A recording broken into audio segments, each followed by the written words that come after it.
पाकिस्तान मुस्लिम league Nawaz की senior नेता मरियम औरंगजेब इन दिनों सोशल मीडिया पर चर्चा में है। मरियम औरंगजेब ने ट्रांसफॉर्मेशन ने हर किसी को चौंका दिया। मरियम औरंगजेब के बदले लुक की कोई तारीफ कर रहा है तो कोई इस बदलाव पर उन्हें ट्रोल कर रहा है। देखिए रिपोर्ट।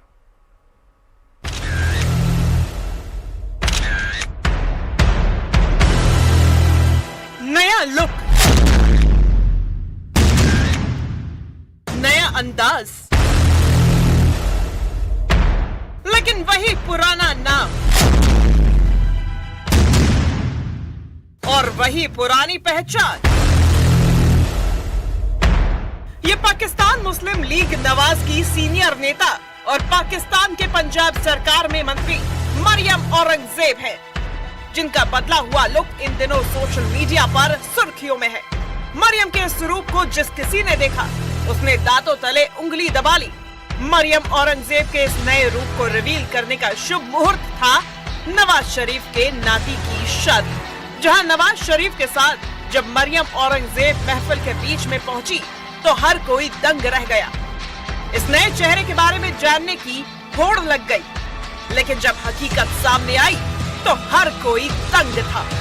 इस ट्रांसफॉर्मेशन को कोई कमाल बता रहा है तो कोई इस पर तरह तरह के तंज कस रहा है। लाहौर में मरियम नवाज के बेटे जुनैद सफदर का शानजे अली रोहेल के साथ निकाह हो रहा था।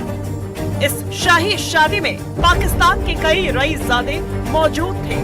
बधाई देने वालों का तांता लगा था, लेकिन इन सब के बीच हर किसी की निगाह मरियम औरंगजेब पर थी। सोशल मीडिया पर वायरल तस्वीरों में मरियम औरंगजेब पहले के मुकाबले ज्यादा स्लिम, शार्प फेस फीचर्स और बदले हुए लुक में नजर आई। कई यूजर्स ने उनके ग्लो और फिटनेस की तारीफ की, पर कई यूजर्स उनके लुक में आए बदलाव को लेकर सोशल मीडिया पर ट्रोल कर रहे हैं। यूजर्स का कहना है कि मरियम औरंगजेब ने कॉस्मेटिक सर्जरी कराई है। क्या है कॉस्मेटिक सर्जरी? कॉस्मेटिक सर्जरी एक मेडिकल प्रक्रिया होती है जिसमें किसी व्यक्ति के चेहरे या शरीर की बनावट और दिखावट को बेहतर या बदलने के लिए इलाज किया जाता है। इसका मकसद बीमारी का इलाज नहीं, बल्कि लुक में बदलाव या सुधार करना होता है। क्यों कराई जाती है ये सर्जरी? चेहरे की बनावट को बदलने के लिए, झुर्रियां, एजिंग कम करने के लिए, बॉडी शेप सुधारने के लिए, स्किन टोन, टेक्सचर बेहतर करने के लिए कराई जाती है। अब ये कॉस्मेटिक सर्जरी का कमाल है या कुदरत या फिर मरियम की खुद की मेहनत, वजह जो भी हो, पर मरियम औरंगजेब का लुक फिलहाल वायरल। पर मरियम औरंगजेब का लुक फिलहाल पाकिस्तान में धमाल मचाए हुए है।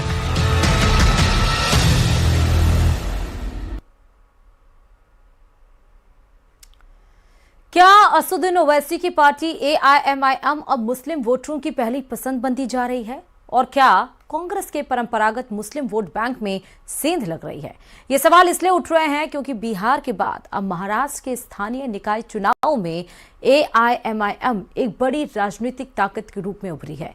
इसलिए जब बंगाल और यूपी चुनाव जोन बन चुके हैं तो समझना जरूरी है कि आखिर मुस्लिमों का लीडर कौन है। देखिए रिपोर्ट।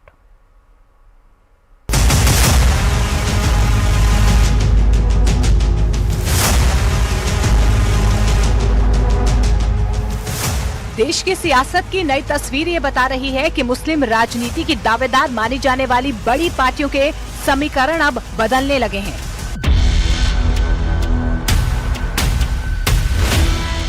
असदुद्दीन ओवैसी ने अपने हालिया चुनावी प्रदर्शन में न सिर्फ नई राजनीतिक जमीन तैयार की है, बल्कि कांग्रेस जैसी परंपरागत पार्टियों के वोट बैंक को भी सीधी चुनौती दी है।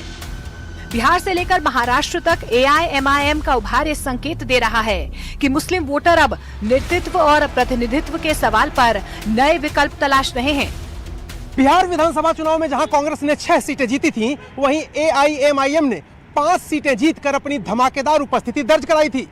यही नहीं, हालिया संपन्न महाराष्ट्र स्थानीय निकाय चुनाव में भी ओवैसी की पार्टी ने जबरदस्त जीत दर्ज की, जिससे सभी समीकरण उलट-पुलट हो गए। महाराष्ट्र के नतीजों ने इस सियासी बदलाव को और साफ कर दिया है, जहां पर AIMIM सिर्फ मौजूद नहीं रही, बल्कि कई शहरों में निर्णायक ताकत बनकर उभरी है और कांग्रेस के लिए चिंता की लकीरें गहरी कर दी। ओवैसी की पार्टी को प्रदेश भर के 13 कॉर्पोरेशन में कुल 124 सीटें मिली। छत्रपति संभाजी नगर में तो पार्टी ने कांग्रेस को पीछे धकेलकर 33 सीटें जीत ली। विदर्भ में पार्टी ने 21, मालेगांव में 21, नांदेड़ में 14, सोलापुर में 8 और धुले में 10 सीटें जीती हैं।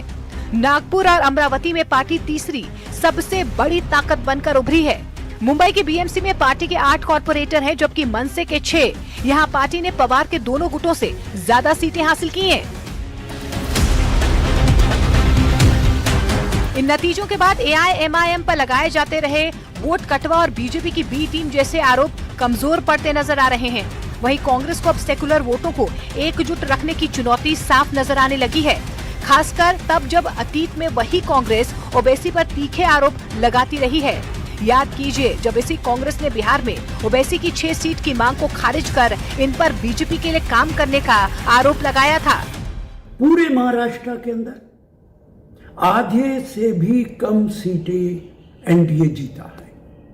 वो जितना चाहे शोर मचाए, लेकिन विपक्ष ने वही गलती की है जो दिल्ली में की थी। ये भारतीय जनता पार्टी का कल्चर है। अगर बीजेपी को हराना है तो विपक्ष के सारे दलों को एक साथ आना होगा।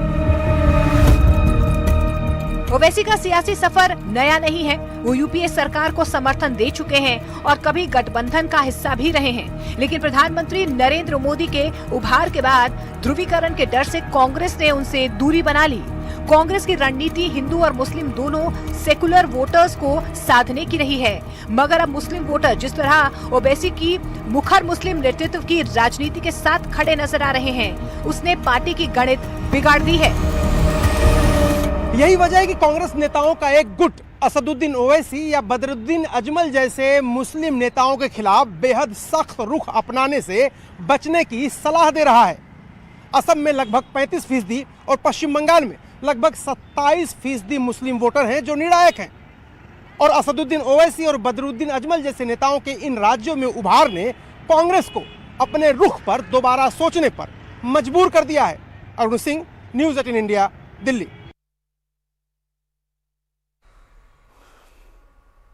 नोएडा से खबर की। दरअसल नोएडा के सेक्टर 150 में बने गड्ढे में इंजीनियर युवराज मेहता की मौत के बाद एसआईटी का गठन किया गया है। यह एसआईटी 5 दिन में अपनी रिपोर्ट सरकार को सौंपेगी और तय लापरवाही पर जवाबदेही तय करेगी। फिलहाल इंजीनियर की मौत के बाद प्रशासन और बिल्डर और पुलिस पर सवाल बने हुए हैं। देखिए रिपोर्ट।